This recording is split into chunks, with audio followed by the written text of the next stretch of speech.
Oh, no. It's week 14, and we're super worried. It's Worryometer Wednesday here on Fantasy Football Today, presented by BetMGM, the sportsbook born in Vegas. You guys worried today? Who's feeling worried? I'm not worried at all. First time all season I felt good about fading Derrick Henry. It's kind of been working out lately, right? Yeah, he hasn't quite been as explosive. His numbers, certainly his fantasy production hasn't been as good, but I got a feeling he was just a little tired, gets the week off, comes back, finishes strong. Ooh, it is 14.1 or fewer fantasy points in 4 straight games. And with 3 catches last week, by the way, a season high. How many games do you guys have this week? Like, does it feel like the playoffs are starting this week? Yeah, that's fantasy. I'm in 7th or 8th place in 3 leagues. So, and I'm in some leagues, but yeah, no, this is huge week. Like win and get in, lose and go home. Well, what have we seen the past couple of years in fantasy where there's like one team that's far and away ahead of everybody else, one, maybe 2 teams that just absolutely suck, they're at the bottom, and then everybody else is jumbled together. So of course you get to the last week of the regular season and there's a ton of meaningful games, win and get in games, lose and go home, lose and get help. In our auction league, 12-team league, 3 teams are eliminated, 9 teams left for 6 spots. Nice. And I don't think anybody's clinched a seed. One guy's clinched a bye, but no one else has like clinched a seed yet. So it's crazy competitive right now. Well, yeah, it's a big week, and this is the 2nd year in a row. Yeah, that it feels like there's so much parity in most of my leagues. So that's a great thing. That's awesome. And good luck to all of you this week. Okay, quick news and notes. San Francisco, as Dave called, claimed Israel Abanikanda. Israel Abanikanda. No, you just do his last name. Abanikanda. Why? The Niners reached out and grabbed you. There you go. All right, is anybody reaching out and grabbing him on the waiver wire? Yeah. I did in our Dynasty League, but this is a 14-team, 32-person roster Dynasty sitch. I dropped Kayshon Boutte to speculate on. Should I sing it again? If I didn't know that you were like covered in body hair, it really looks like you went shirtless today, Adam. I've gotten that before. Yeah. But you do know that. So Romeo Doubs still in the concussion protocol, and we're previewing that game. They're at Detroit on Thursday. So it's a big deal potentially for Christian Watson. It would be nice if he had a good game, but he played almost every snap last week. I think it's a big deal for Tucker Kraft. It might be. Unfortunately, the Lions, I don't know if you care about this, but we'll talk about it later. Number 1 against tight ends. This just really good against tight ends, but pass defense been pretty leaky lately. Pittsburgh edge Alex Highsmith is expected back this week against the Browns. I never really talk about our Facebook page, but we do have a Facebook page. It's just type in Fantasy Football Today on Facebook, and it's pretty cool. You get to interact with other FFT listeners and viewers. I'll occasionally post something on there and get your feedback, but we'll do some end-of-the-year voting on superlatives, but join our Facebook page. Again, just search for Fantasy Football Today on Facebook. Okay, Worryometer Wednesday. 0 to 10 on the Worryometer. Let's start with, this is all from Twitter.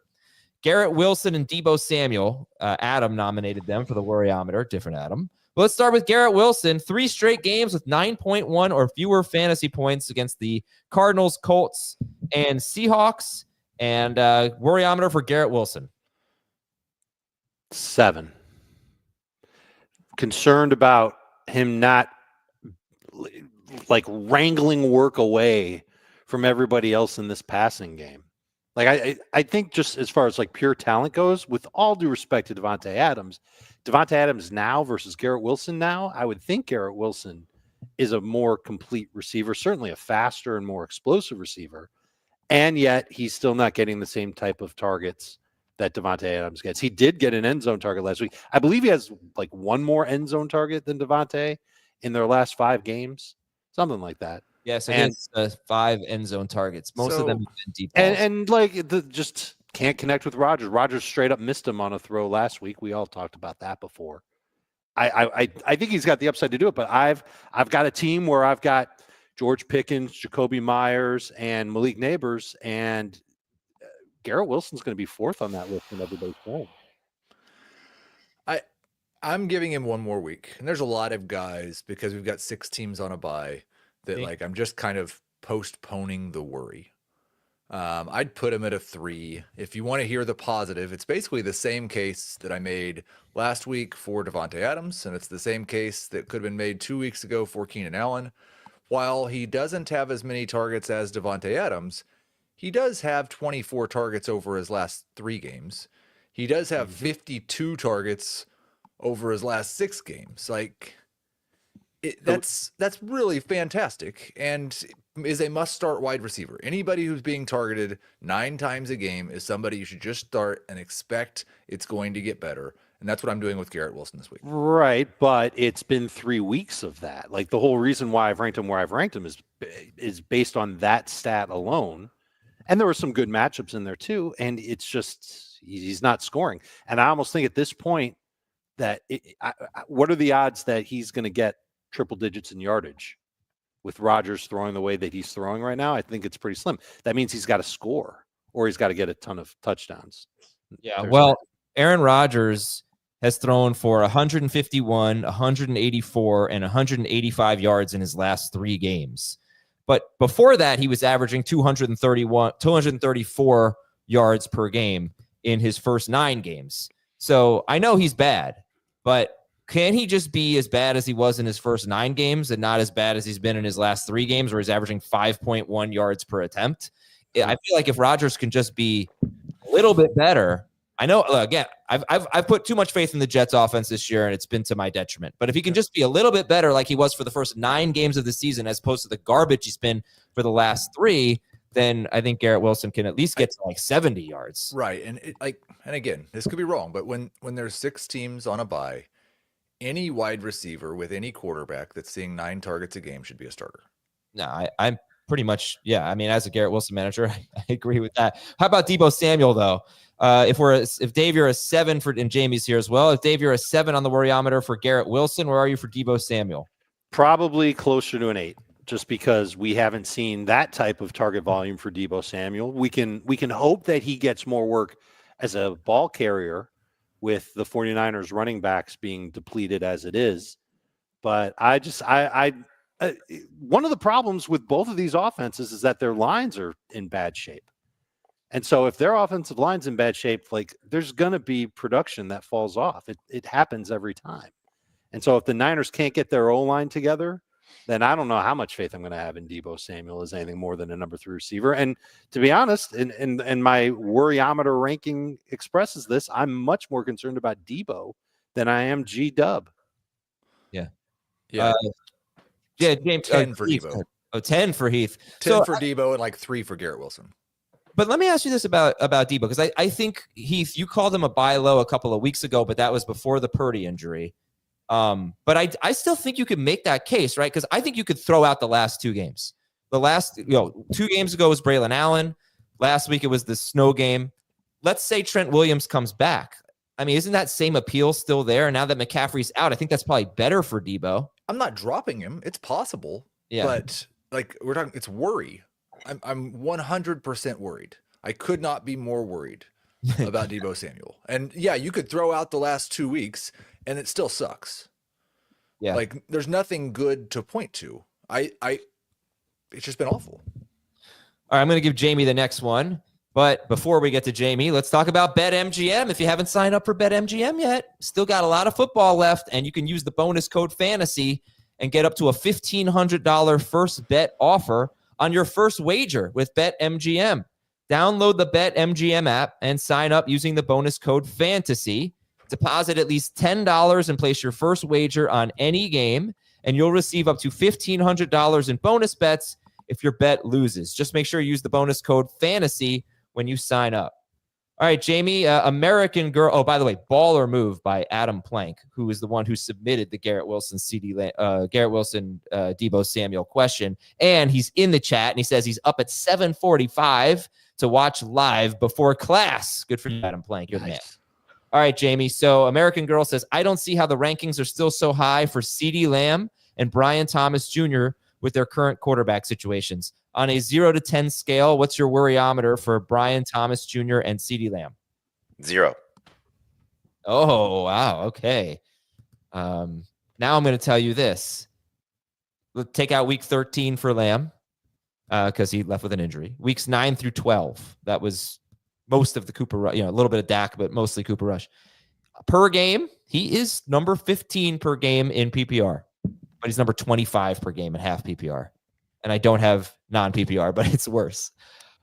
So you have Sun, non-Sun rankings in there too? I thought you meant my child. No, but this is a Monday night game, right? Coming up, so it won't be. But just put that in perspective. Not everyone plays in a full PPR league, so Lamb, all he's doing is getting a lot of catches. So did I make you a little bit more worried about Lamb? No, I mean, I'm still starting him. They're obviously, when you do the stretch of games there's a bunch of random performances, I'm sure, that have been better than CeeDee Lamb. And so if you're telling me that he's still 25th, I'm still going to start him. So we can't sit here and look at anything other than opportunities, and he's still getting plenty of opportunities. So while his quarterback stinks, and he's certainly been downgraded, this was a guy that was considered the number 1 receiver coming into the season, or top 3. He's gotten the opportunities to still be successful. So he's not going to be as good as he is with a better quarterback. He's still going to be disappointing, but I'm still starting him on a weekly basis. And with Brian Thomas, we've seen now 2 games of what he's been doing with Mac Jones, and they've still been very good games. So again, this one's a little bit easier to sort of look at because it depends on how you feel about Trevor Lawrence. Trevor Lawrence was not having a great season. He's obviously better for Brian Thomas because he's a better passer. But Mac Jones in the Detroit game and in the week 13 game, there's still been positive production for Brian Thomas. So I think it's more about who's not there for Jacksonville and the targets that he's going to most likely accrue. Plus, schedule coming up is very good. I'll also say, like, in terms of Lamb, and I've kind of taken this whole thing as we're talking for week 14. The Cincinnati Bengals have surrendered 592 yards to wide receivers in their last 3 games. 592 to the Steelers, Chargers, and Ravens wide receivers. Wow. But, like, the best pass offenses in the NFL. Yeah. Wow. CeeDee Lamb might be, like, he might have 150 yards in this game. Yeah, to be honest, my only concern with CeeDee Lamb is health. Yeah. It has nothing to do with the situation because, like Keith said, it's not like he's facing a juggernaut of a defense this week. I am concerned about, does he take a shot to the shoulder or land the wrong way, and he's off the field. I also think it's interesting in that game, just like talking about the game, like the Bengals are pretty much eliminated last week. They're pretty much done. The Cowboys have won 2 in a row and are still technically in the race. Yeah, they are. They've got a lot more to play for. So the Bengals are still technically in the race too. So Bengals by 15. I think that when you look at Nabers, who we're going to talk about, and you look at CeeDee Lamb, it's just so many short targets. And that's all it is, and like Lamb's ADOT the last 3 games has been 6.8, 6.3, 7.9 yards. It's just hard to, he's like Wan'Dale Robinson with more targets right now. That's why I don't know if he scores, and he's getting so many targets, but if he scores, there's always that. They haven't scored, right? Like Lamb hasn't scored he scored 1 in 3 games in the last 3 games. No, I don't know, whatever. Sorry, I'm looking at something else. I was wrong about his ADOT. I'm sorry. I was looking at the wrong date range. Oh no, it's been super low. But I don't know. That's just my thing. It's like, yeah, he's getting a lot of targets. That's great. He's getting a lot of catches. That's great. He's not really doing much with them, but I don't know. I get it. It's 6 teams on a bye. I think I'm meaning more long-term, not necessarily just week 14 for purposes of this show. So if we can just wrap up this conversation, rest of season, 0 to 10 on CeeDee Lamb. 0. It's going to be like a 5 in non-PPR and a 0 in full PPR. Carolina, Cincinnati, Carolina, Tampa Bay, Philadelphia. So I'll give it a 1 just because I'm worried that in the fantasy championship he lets me down. But yeah, he's going to dominate those other 3 teams. And I think we're all worried about the shoulder, but this is not a conversation about the shoulder. So we'll come right back. We'll talk about Cade Otton, Ken Walker, Malik Nabers, James Conner, and more after this on Fantasy Football Today.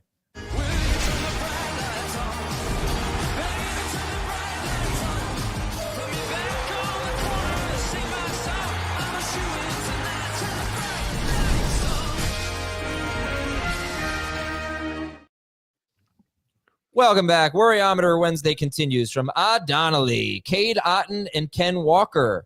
0 to 10 for Cade Otton and Ken Walker. Let's start with Cade Otton. Heath, where are you on him? This week, I'd put him at probably a 2. Facing a mediocre Raiders defense. There's too many teams on a bye. There's no streamers I would start over him. I'm sticking with Cade Otton. Rest of season, I'd probably move him to like a 6 or a 7, and I'm hoping that I can find somebody else to start over him. Okay. All right. So that's pretty clear. We're going to start Otton this week, but we're going to try to move away from him rest of season. Anyone disagree with that? This is a Joe Boo week for Otton. If he can't come through this week, let's just start with 6 targets. Can he get to 6 targets again? If he can do that, then I'll feel a little bit better about him. But if he doesn't deliver for fantasy purposes, Heath's right. You're going to need another tight end. 7 targets didn't do much for him last week. I know, but just to get in the ballpark is 6 targets. So doing that again would help me restore some faith in Otton.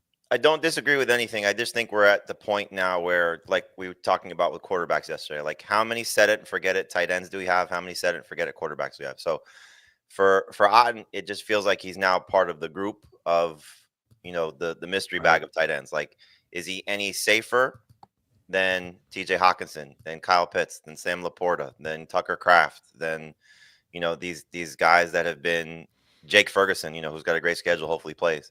There's just been so many tight ends that, there's not a lot of certainty for. So, to say you're going to go find another tight end, maybe Juwan Johnson can get hot.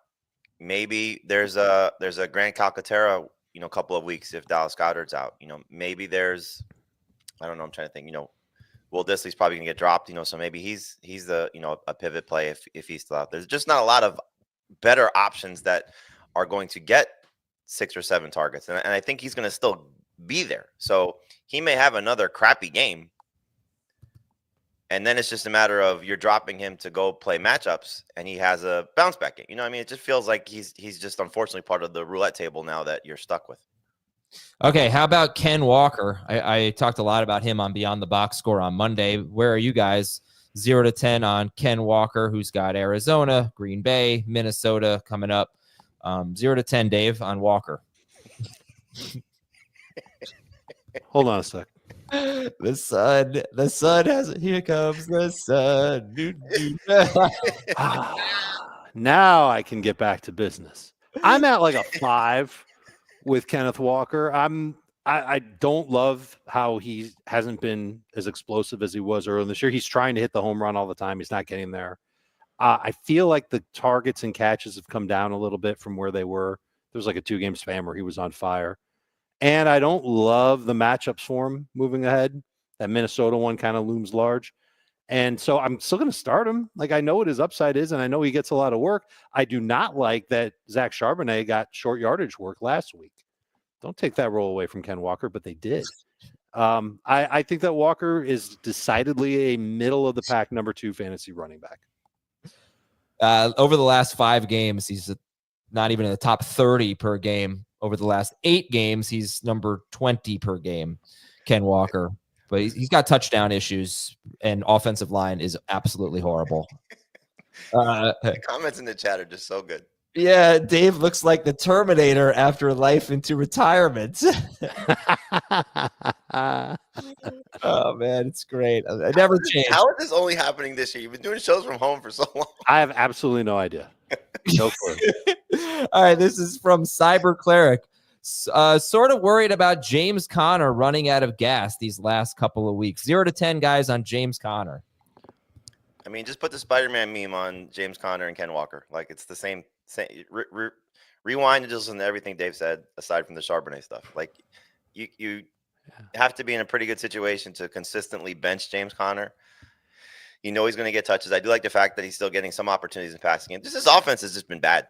it hasn't been the same offense. I hope going home helps. They've had a tough stretch of some, I think, maybe surprising matchups that maybe we didn't anticipate being as difficult as they have been. Seattle, for example, I think is going to be another tough one this week. But Connor, again, is just how are you benching him with 6 teams on a bye?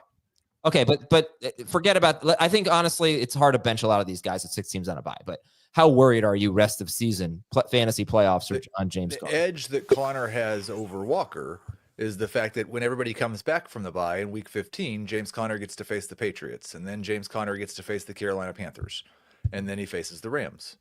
So I think you're probably going to keep starting him for at least the next couple of weeks.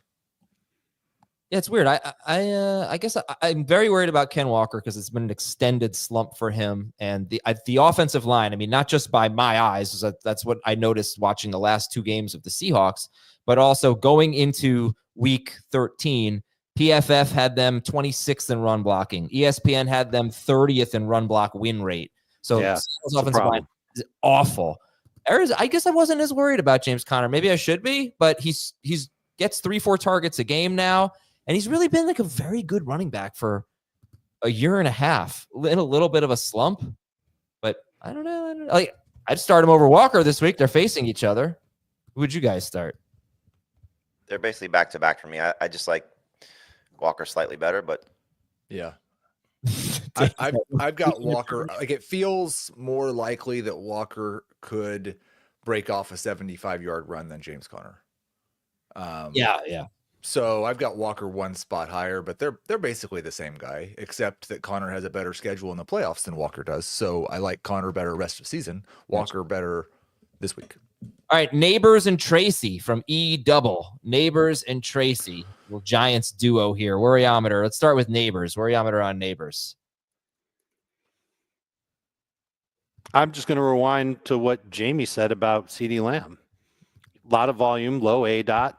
Except I think his chances of scoring are even lower than Lamb's. So wherever you have CeeDee Lamb, put Malik Nabers a couple of spots lower. Numbers here. Let's stay true to the worryometer. 6 for Nabers, but I'm still going to start him. In PPR. 0. Yeah, I was going to say 0. Must start wide receiver.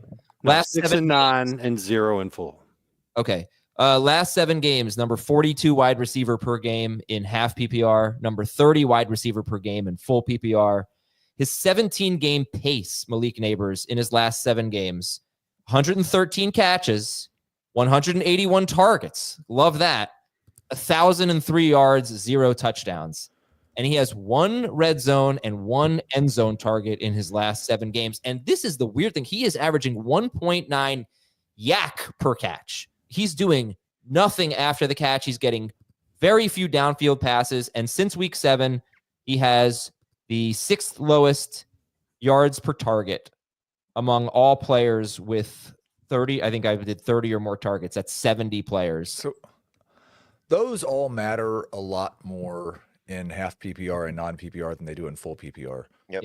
And I just think, like, and I know you've said, and Dan said yesterday on FFG Dynasty, like, I don't know if he's going to score again, and he might not. But even players on the worst offense in football, if they have 79 targets and 0 touchdowns, we expect some positive regression.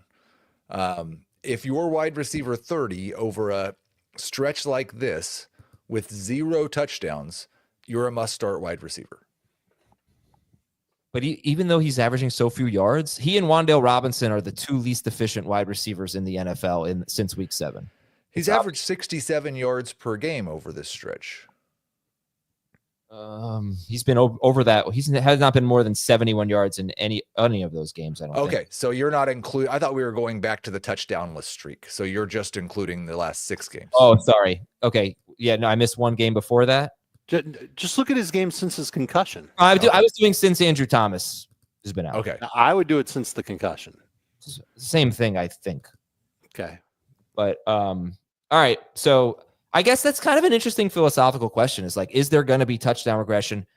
To what degree? Because the Giants are the worst offense in football. Like I said, he has 1 red zone and 1 end zone target. I think I said that in his last 7 games. Yuck.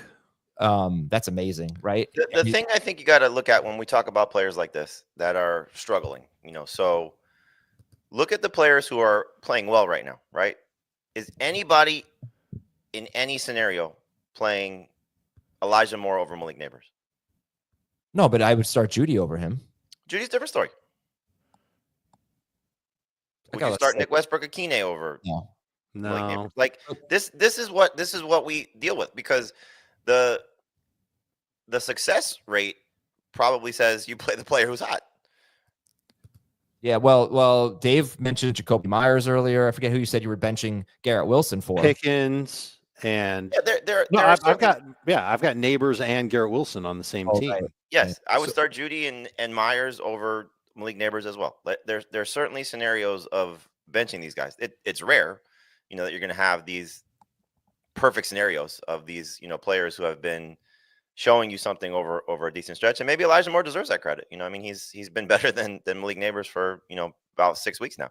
So, certainly the Jameis Winston games, the 5 games that Jameis has started, that whole span. So you can make the case for some of these guys over, so Nabers and Lamb. I just don't think anybody's going to do it. The start percentages don't suggest that.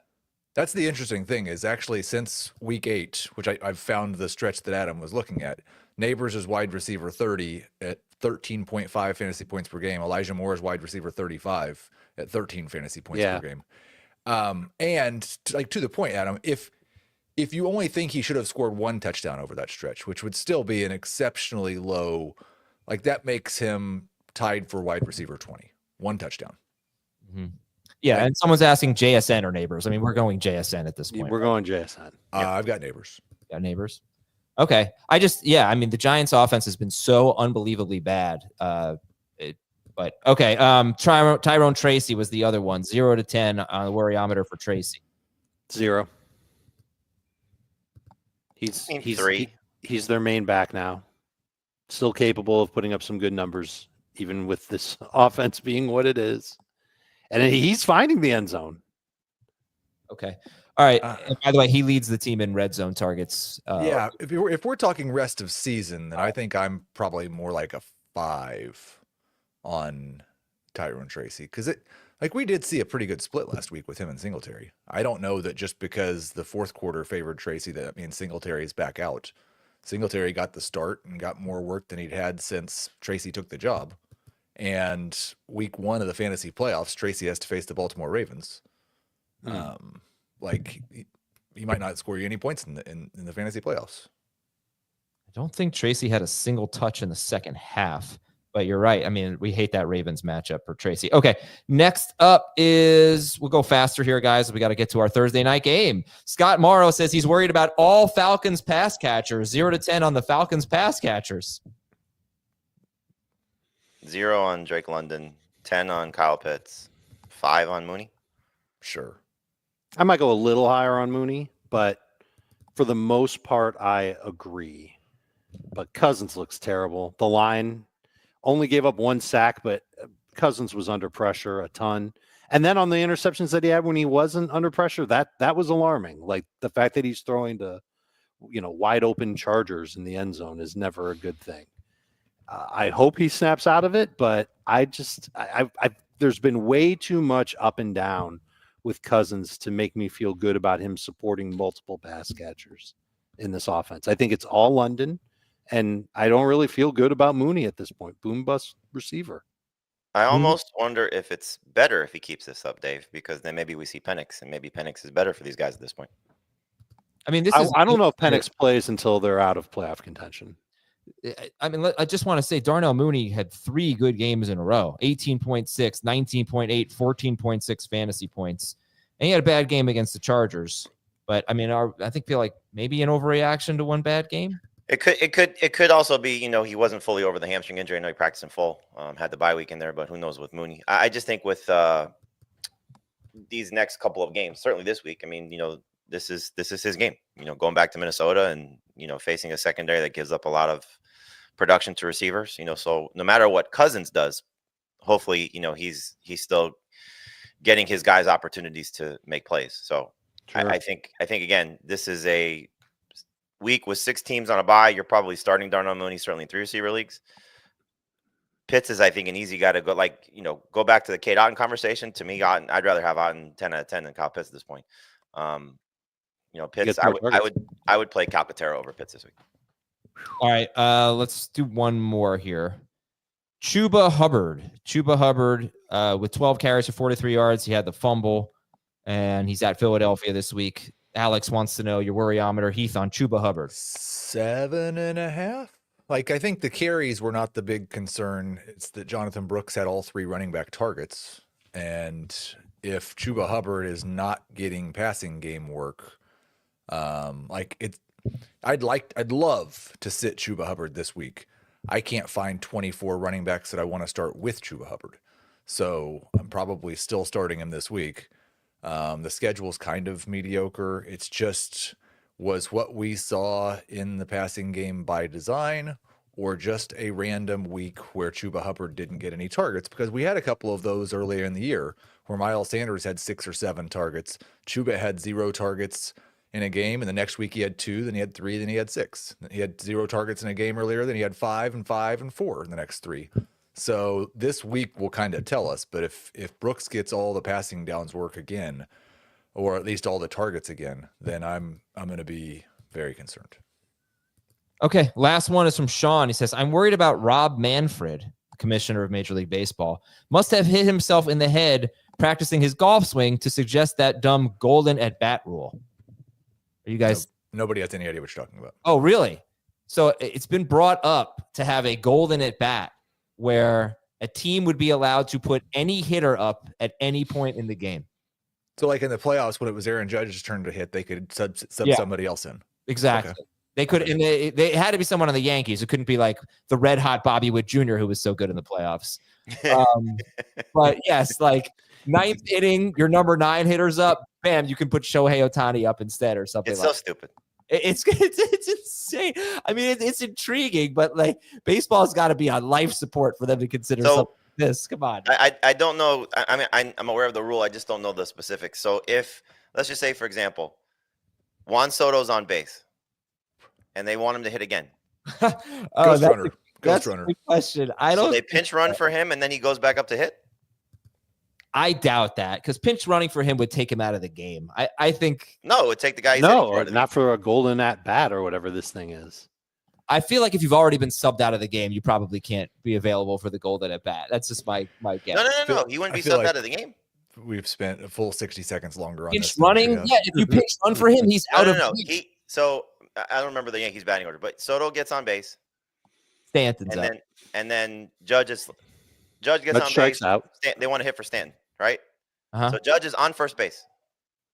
Oh. So Soto's already been retired. No. Forget Soto. Okay. The player you want to be the golden hitter. Yeah. Is on first base. He just got a hit. Yeah. You want him to hit again. Yeah, I'm guessing you can't do that. Okay. Because if you pinch run for him, he's out of the game. This is not going to happen. I hope not.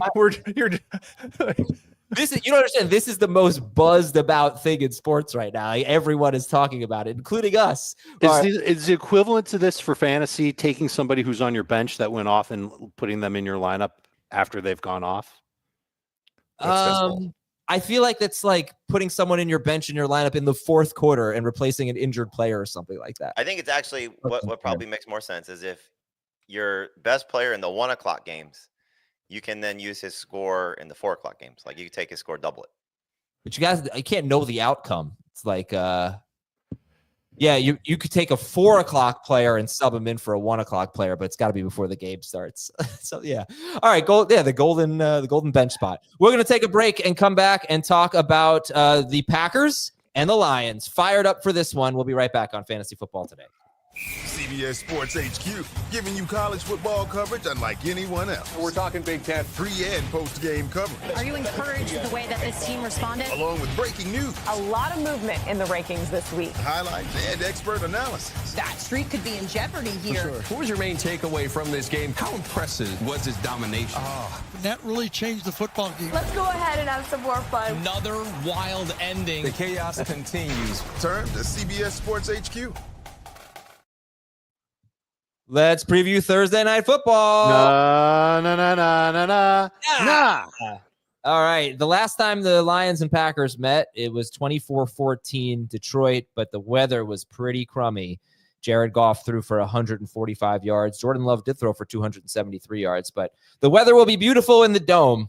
So are we feeling like a big high-scoring game here? Feeling good, starting just about everyone? Yep. I think it helps that the Lions have some significant injury concerns coming out of their Thanksgiving game. They lost Malcolm Rodriguez to a torn ACL.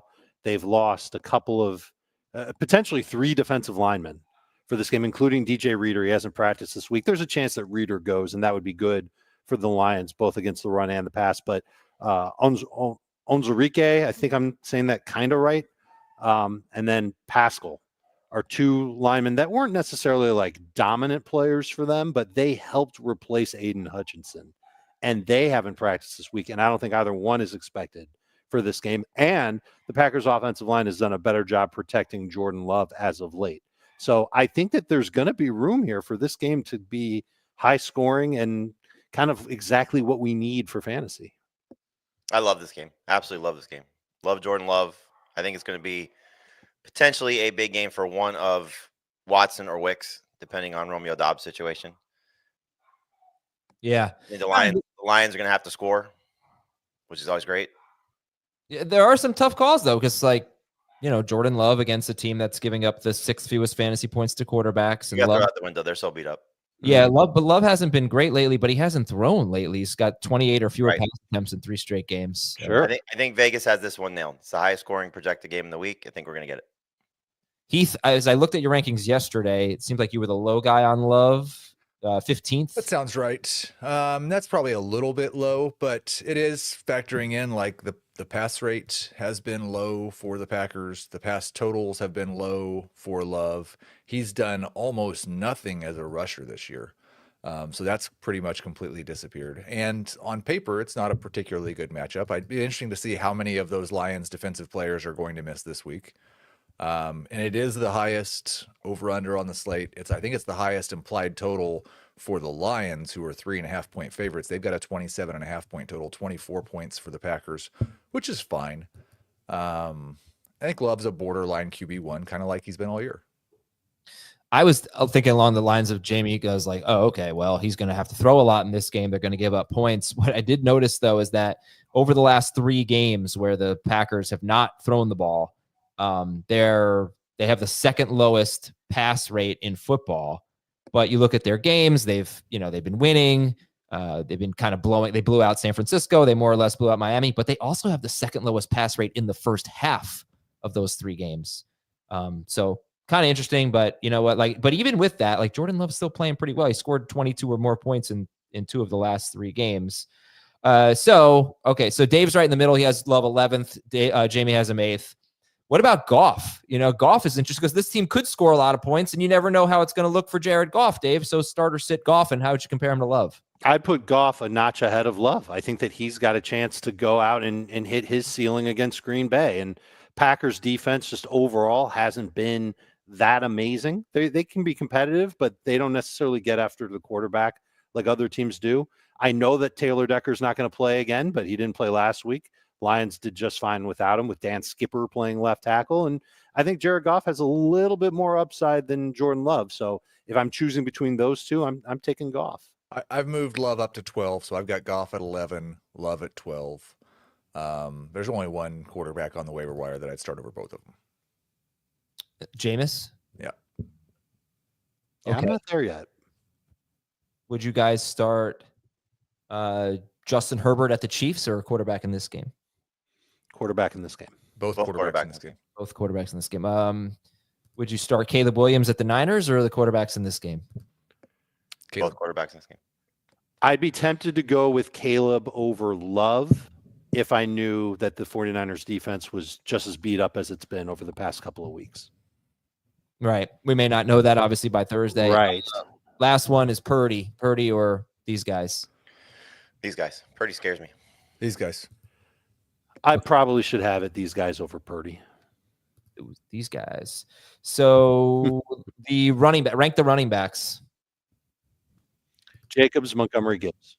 Whoa. I've got it Jacobs, Gibbs, Montgomery. Whoa. Jamie? I said Jacobs, Gibbs, Montgomery.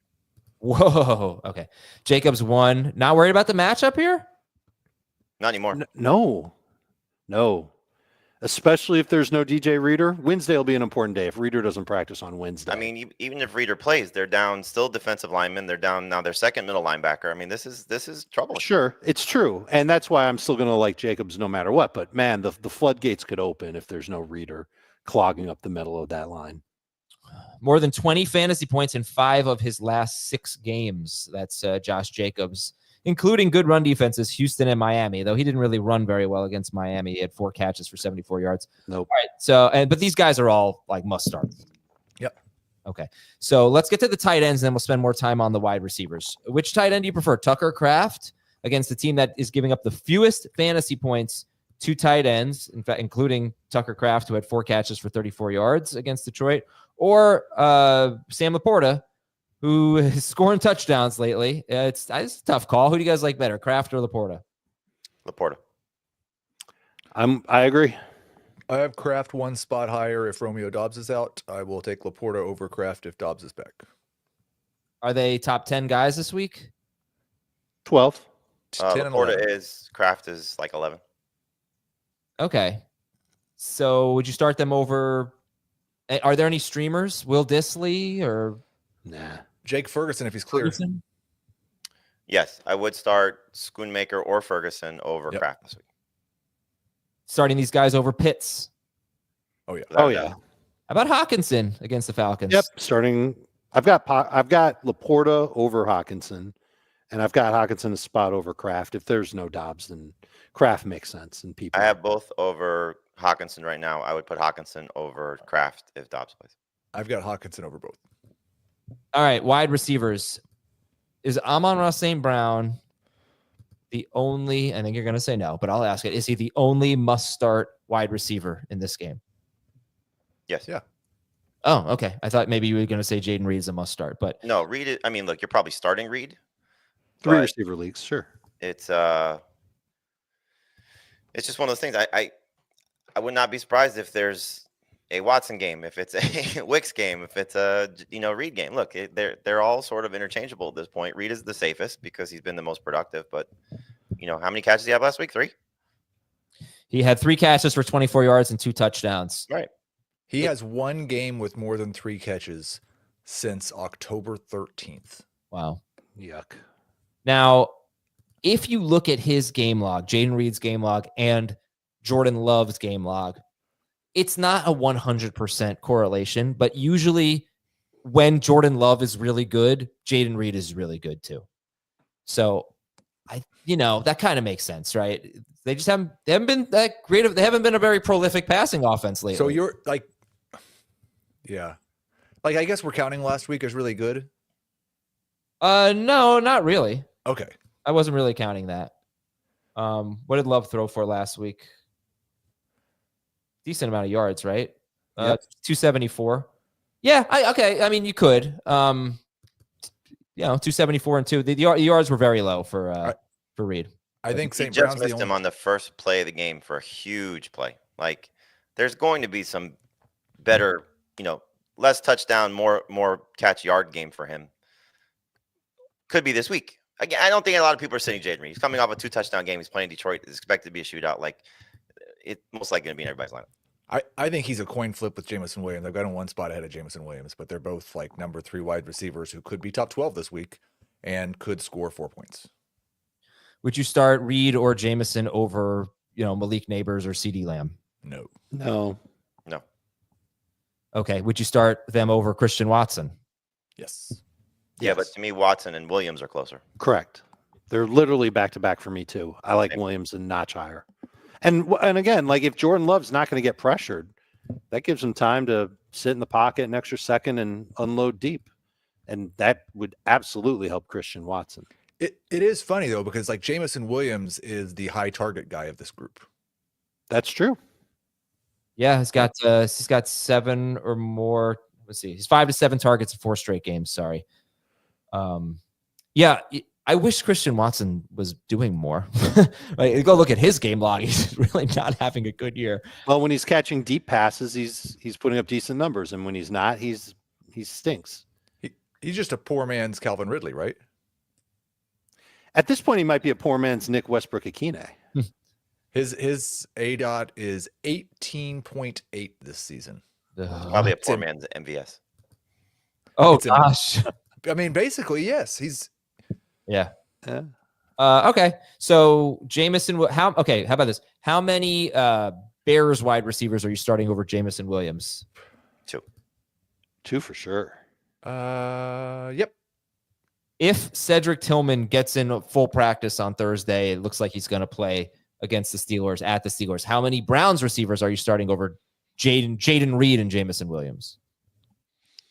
1 over Reed and 2 over Williams.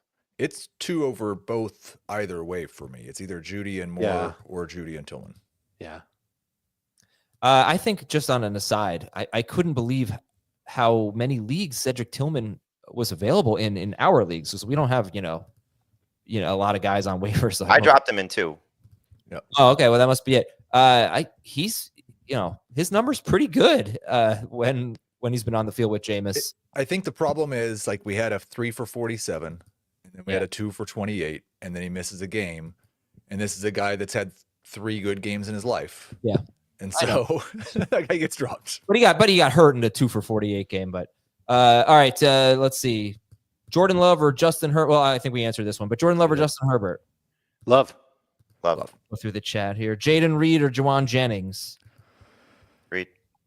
I'll take Jennings in PPR. I have Jennings 1 spot ahead of Reed, 1 spot ahead of Jameson. Reed or Deebo Samuel? Reed.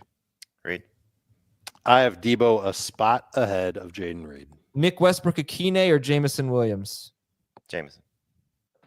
I have Jameson. Yep. Marvin Harrison Jr. or Jameson Williams? Marvin. Jameson Williams or Thielen? Jameson. And that's it. I have Thielen higher in full PPR. Oh, okay. How about that? And that's it for Thursday Night Football. Nah. All right, I need 1 second here. Talk amongst yourselves while I cue up some music. Oh, he's about to play a game. I thought it was another Azer game. No, we can't play that song anymore, can we? I was hoping it was Fantasy Cops. It is. It's Fantasy Cops. We're doing the Fantasy Cops. I played the old Fantasy Cops song. What's the old Fantasy Cops? We're going to mount up and regulate. No, that one we can't play. All right, Fantasy Cops got a couple of entries here. This one comes from Brendan. By the way, email us at fantasyfootball@cbsi.com. The letter I. That's for anything, Fantasy Cops or otherwise. Put Fantasy Cops in the subject line, though. Brendan says, we have an issue in our guillotine league. There were 4 managers left. One manager had Pacheco in his IR spot. He proceeded to leave Pacheco in his IR spot even after the Friday Las Vegas-Kansas City game had started. He was also clearly aware that Pacheco was active but didn't want to drop him, therefore keeping his 4 players on the bench plus Pacheco in the IR spot. He argued that this was a strategy move, but clearly it was an illegal lineup. It did not affect his playing roster, and he moved on by 6 points. What should be the repercussions for keeping Pacheco on IR?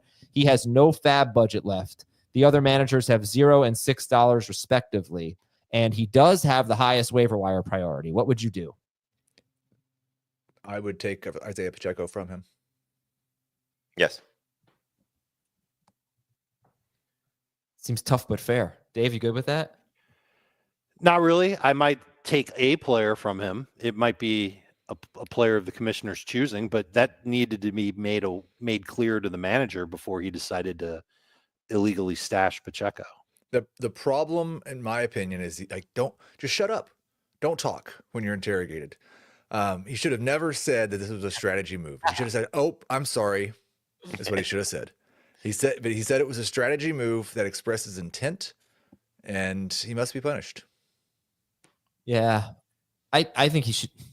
Should he have to drop Pacheco, or should he have to, make the claim, make the move of activate Pacheco, drop someone before waivers run? That's probably too late now. If you really wanted to be tough without cutting Pacheco, because I think cutting Pacheco is a bridge too far, you can let him drop a player and then enforce that he cannot use Pacheco this coming week.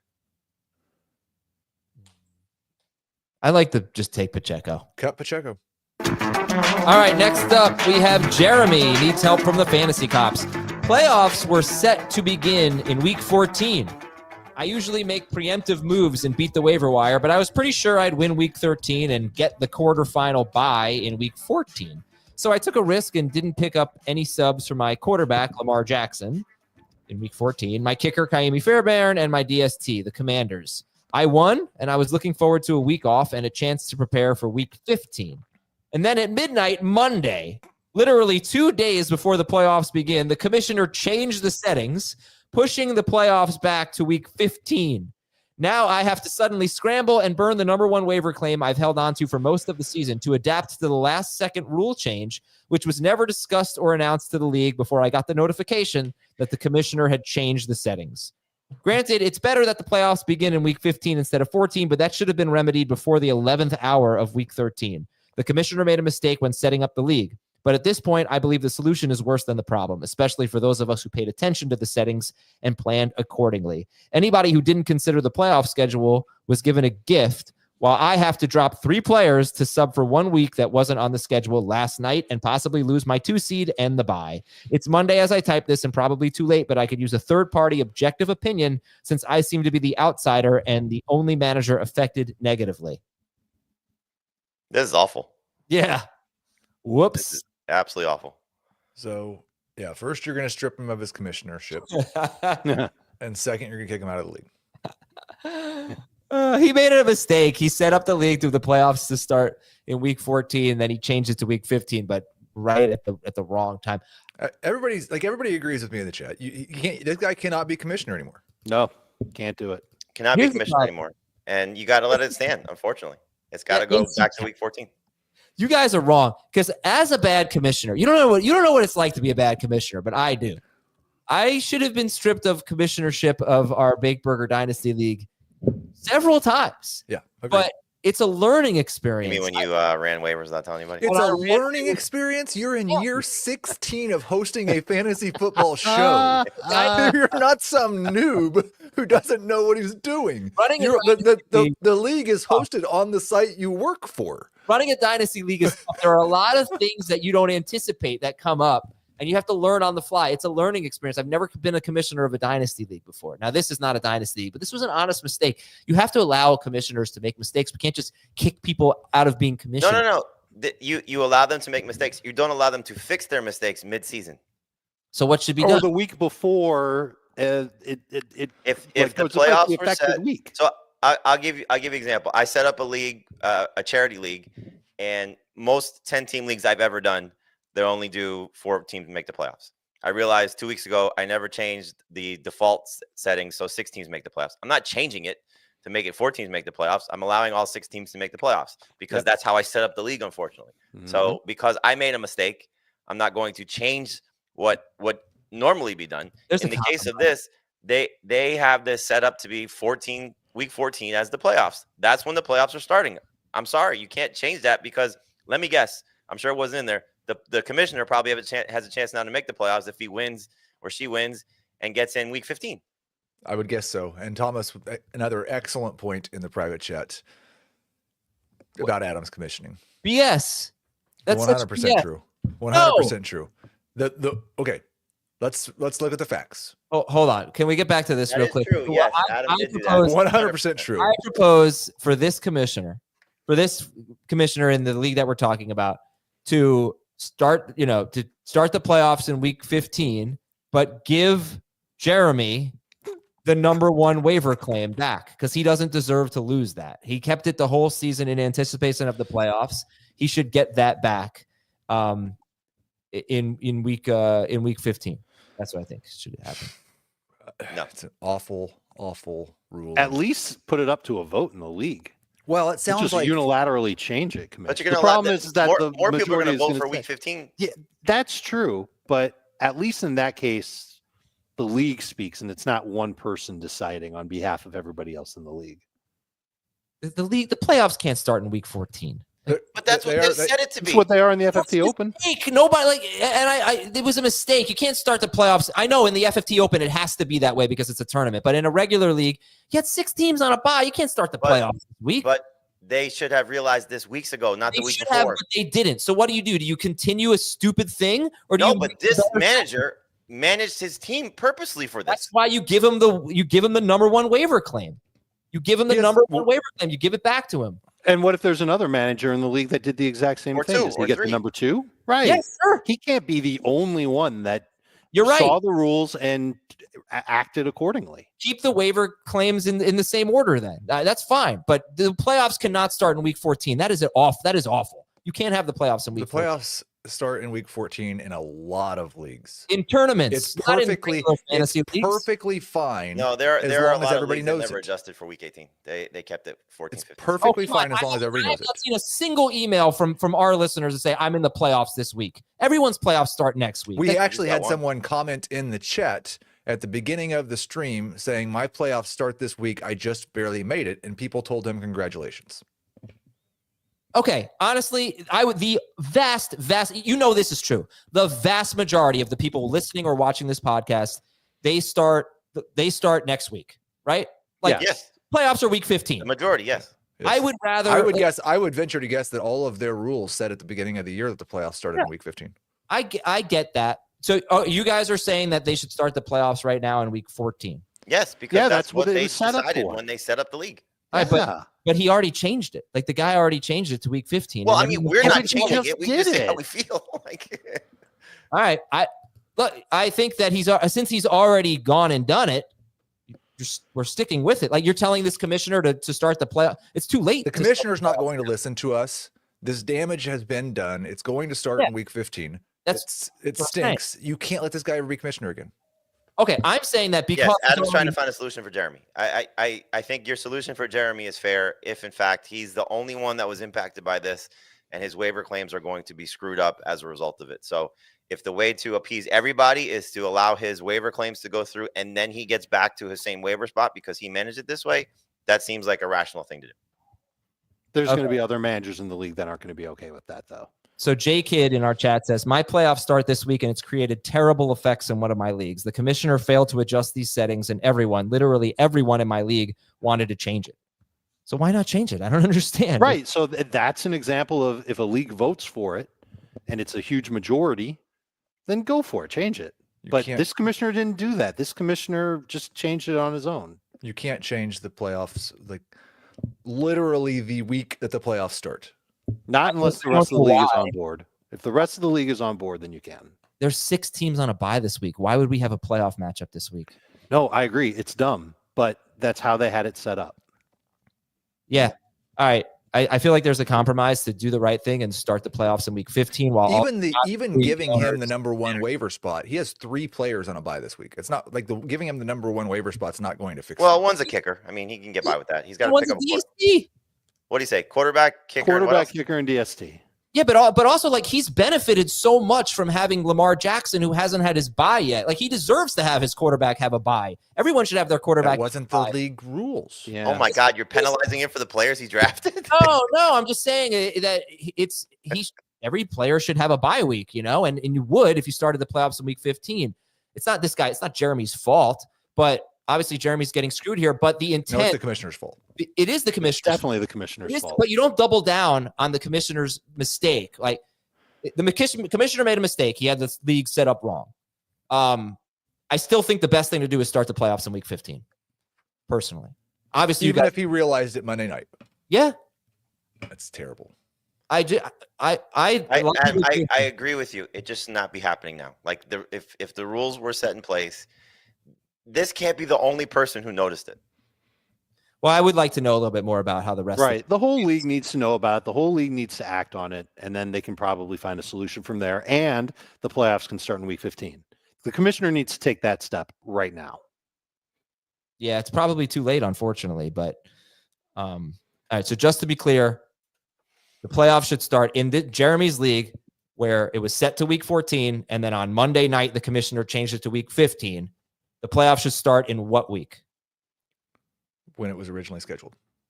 Heath says 14. Dave? 14. 14 unless the league agrees to move it back to 15. 100% agrees, right? 100%. Yeah. I mean, listen, Jeremy's not going to agree. So, but he has to, if they throw him the bone that you suggested, Adam, and everyone else agrees, then move forward into week 15. Yeah. But short of something like that, I think you got to stick with what the rules said. Most people agree with you guys. Obviously, I'm on my island here. I just feel like we all know the playoffs should ideally start in week 15.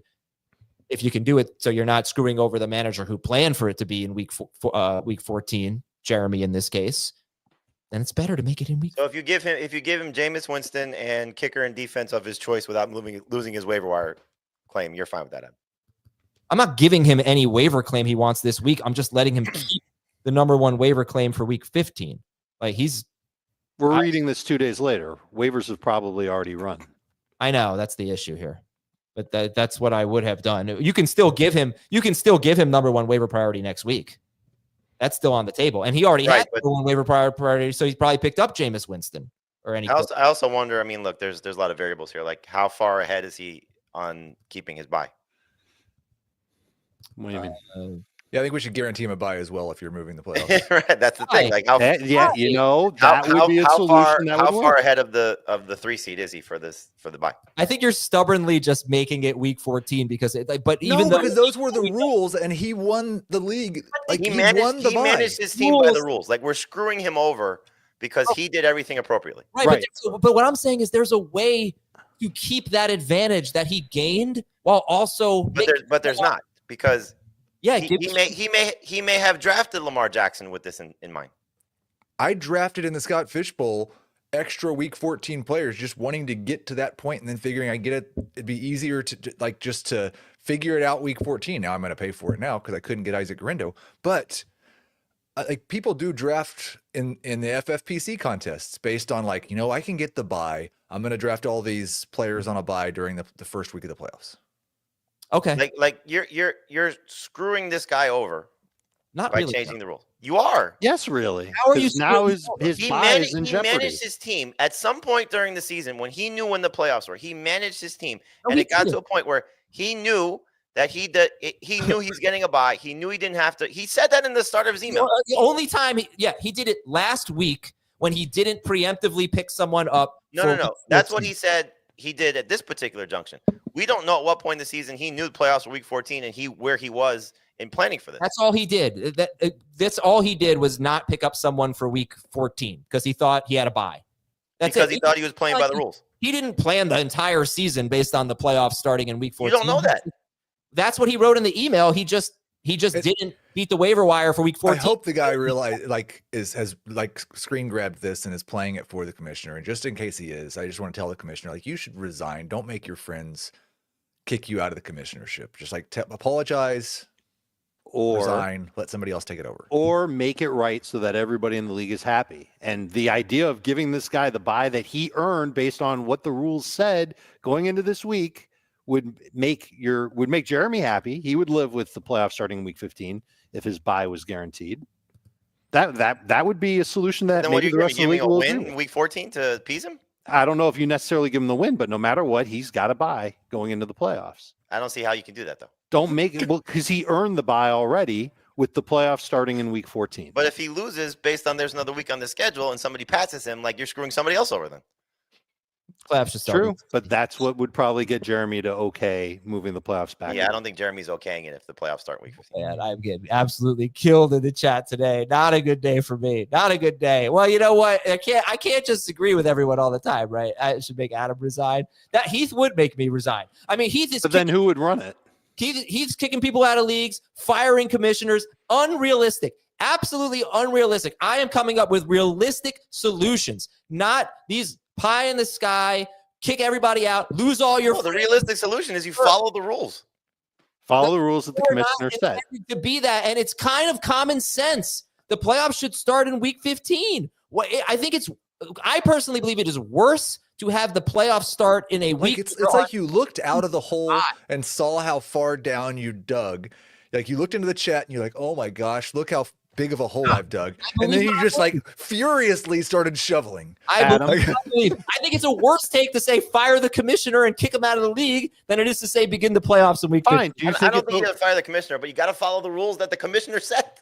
Right, but you also can't have a commissioner that changes the rules. How can you 13 trust weeks next into year? the season? Adam, you would never do that as a commissioner. How can you know how to draft next year? You don't have any idea what the rules are going to be at the end. He made a mistake. Like, these things happen. People make mistakes. Did the rest of the league know it? Did the rest of the league know that Week 15 was the start of the playoffs? No longer trust him for the rest of his life. I want to clarify, Adam. I would not say that he has to lose this commissionership if he said, I'm really sorry I made a mistake. The playoffs are going to start in week 14 this year because I made a mistake. Correct. He's not. He is 100%. not losing it because he made a mistake. He's losing it because he's changing the rules on December the 2nd. Yeah.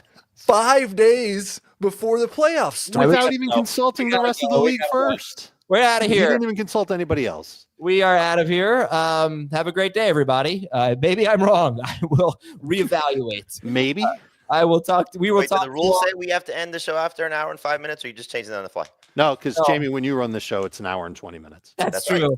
All right. We'll talk to you tomorrow on Fantasy Football Today.